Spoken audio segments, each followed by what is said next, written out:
Salam sejahtera, terima kasih karena bersama dengan saya di Nazilin Unity Channel. Apa jadi pada siasatan SPRM terhadap Perikatan Nasional dan wang judi dalam kempen PRU 15 daripada Harapan Daily? Kertas siasatan Suruhanjaya Pencegahan Rasuah Malaysia ke atas Perikatan Nasional PN yang didakwa menerima habuan perjudian telah dikembalikan oleh Timbalan Pendakwa Raya untuk siasatan lanjut. Kertas siasatan kes itu telah diserahkan oleh SPRM untuk kajian dan arahan Timbalan Pendakwa Raya berkenan hasil siasatan dan dikembalikan kepada SPRM untuk tindakan siasatan lanjut. Jelas Menteri Jabatan Perdana Menteri Undang-Undang dan Reformasi Institusi Datuk Seri Azalina Othman Said.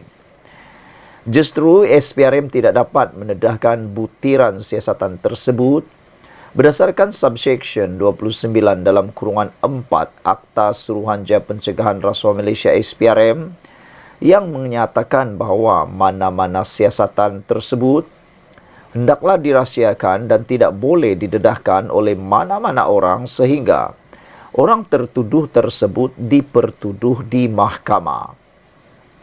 Tindakan ke atas perbuatan jenayah termasuk siasatannya tidak mempunyai apa-apa had masa.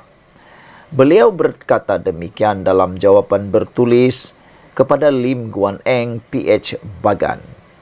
Kes ini adalah berikutan dakwaan bahawa Perikatan Nasional telah mendapat dana syarikat perjudian untuk kempen pilihan raya mereka dalam pilihan raya PRU ke-15 yang lepas. Saudara-saudara sekalian, sebelum laporan daripada ini, SPRM sebenarnya telah pun membuka kertas siasatan. Kononnya ada aduan Perikatan Nasional terima dana judi.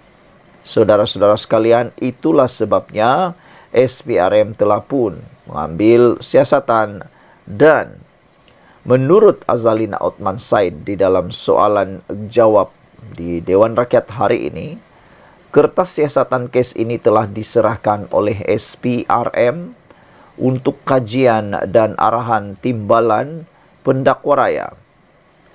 Timbalan Pendakwa Raya bahawa ianya harus ada kajian ataupun siasatan lanjut. Ianya betul-betul mengejutkan kita semua. Apa pendapat anda sekalian? Sekian dulu untuk kali ini. Jangan lupa tinggalkan komen anda. Sila tekan butang subscribe. Kita jumpa lagi untuk ulasan seterusnya. Salam sejahtera. Terima kasih kerana bersama dengan saya di Nazilin Unity Channel. Selepas individu dedah apa Menteri Besar Kedah buat pada Kedah Agro, akhirnya Sanusi pula membalas dengan see you in court. Wow, dipetik daripada Harapan Daily.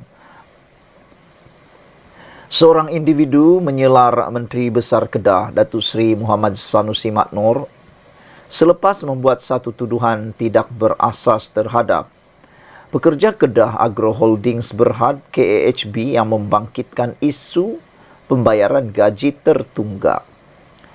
Individu yang menggunakan akaun Facebook Zuraini Abdul Ghani mendedahkan apa yang berlaku kepada anak syarikat Perbadanan Menteri Besar MBI dengan mendakwa MBI mengambil pendapatan KAHB dan mencuri kaki tangan syarikat itu.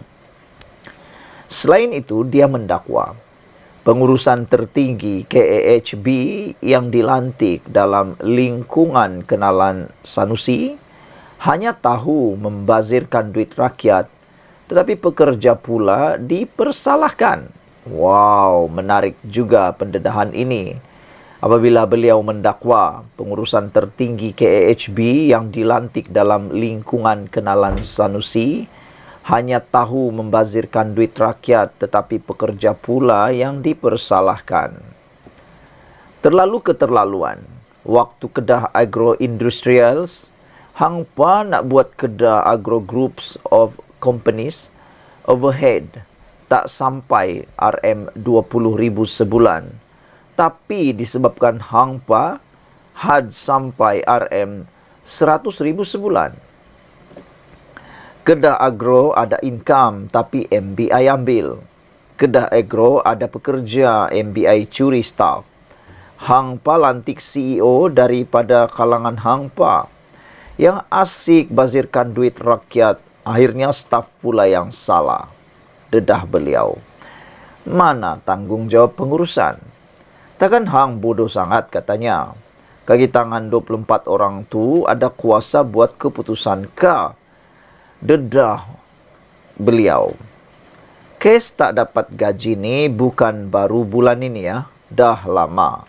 Tapi kenapa dari dulu tak tutup? Sebab dari dulu tak tutup. Sebab masih ada ruang untuk berbahagi habuan kan? Soal beliau lagi. Macam hang berbagi balak dulu luahnya.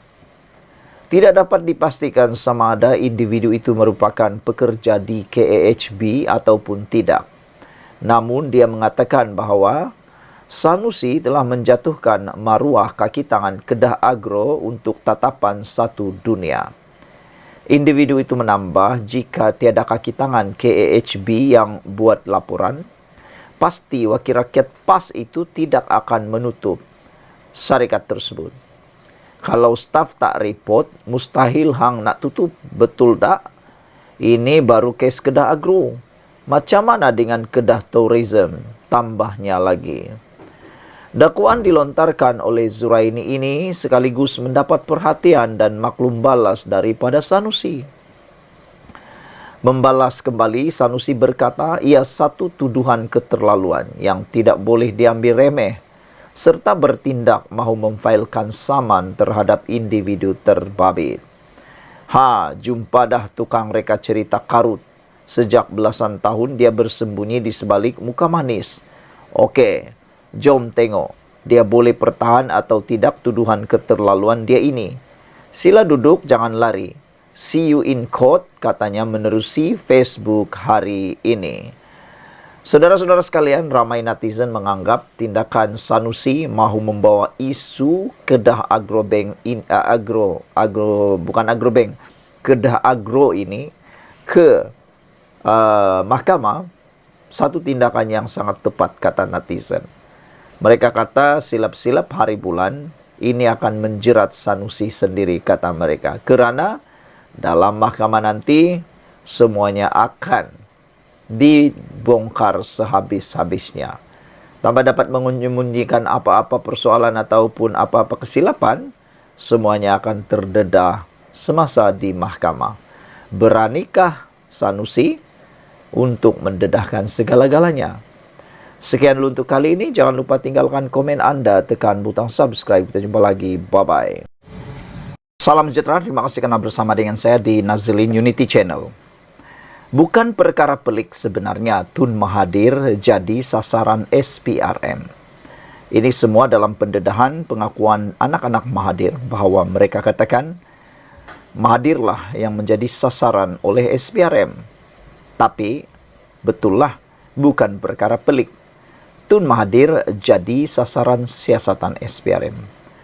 Dua anak lelaki Tun Mahathir Mohamad iaitu Mirzan dan Muqzani berkata, bapa mereka adalah sasaran sebenar oleh SPRM. Kata mereka, walaupun mereka yang disiasat SPRM, tetapi suspek sebenar ialah Tun Mahathir. Kata mereka, bapa saya adalah suspek utama. Apa pula pendapat anda sekalian tentang isu ini? Adakah anda juga bersetuju bahawa bukan perkara pelik Tun Mahathir jadi sasaran siasatan SPRM seperti yang dinyatakan oleh anak-anak Mahathir ini? Kata anak-anak Mahathir, kami ada tanya, bapa saya disiasat berkenan apa? Dan mereka tidak dapat memberikan maklumatnya kepada kami, kata anak-anak Mahathir. Mereka juga bertanya, adakah anda dapat bayangkan? Bolehkah anda bayangkan? Anda diminta untuk memberikan maklumat untuk digunakan untuk mendakwa bapa anda, kata Muqzani dalam satu wawancara bersama Bloomberg minggu lalu. Apa yang didakwa oleh Mirzan dan Mokhzani ini bukanlah sesuatu yang pelik. Jauh sekali daripada memeranjatkan. Kedua-dua anak Tun Mahathir itu pun tidak harus pura-pura terkejut dan terperanjat mengenainya. Kedua-dua mereka sepatutnya sedar sejak awal lagi apabila mereka disiasat SPRM dan diminta mengisytiharkan aset kekayaan yang dimiliki, yang disasarkan bukanlah diri mereka. Sebagai anak bekas Perdana Menteri paling lama berkuasa, meski kekayaan yang mereka miliki di siasat SPRM, seluruh dunia percaya ia adalah atas bantuan serta pertolongan bapa mereka. Tanpa mempunyai bapa bernama Tun Mahathir, Mirzan dan Mokhzani bukanlah siapa-siapa di dunia ini. Pokoknya, tiada apa yang pelik dan memeranjatkan mengenai perkara itu. Malah Mirzan dan Mokhzani tidak harus pun bercakap dengan media asing tentang perkara itu. Ahli Parlimen UMNO yang baru pegang jawatan EJK Pemuda Cawangan di hujung kampung pun boleh memahaminya. Tambahan lagi, selama lebih 25 tahun berjuang untuk mendapatkan kerusi Perdana Menteri, sudah beratus kali Anwar menyatakan jika beliau menjadi Perdana Menteri, Tun Mahathir dan Tun Daim Zainuddin adalah dua individu yang akan disiasat dan diselongkar kekayaannya. Ketika itu Tun Daim sudah pun didakwa, tetapi Tun Mahathir belum lagi. Ketika ini Tun Daim sudah pun didakwa, tetapi Tun Mahathir belum lagi. Apabila Mirzan dan Mokhzani disiasat, ia tentulah dengan mudah boleh difahami bertujuan untuk menyiasat dan mendakwa anak-anak Tun Mahathir, mendakwa Tun Mahathir sendiri. Saudara-saudara sekalian, membazir masa saja, menyiasat Mirzan dan Mokhzani, jika bukan kerajaan menjadikan Tun Mahathir sebagai suspek utama.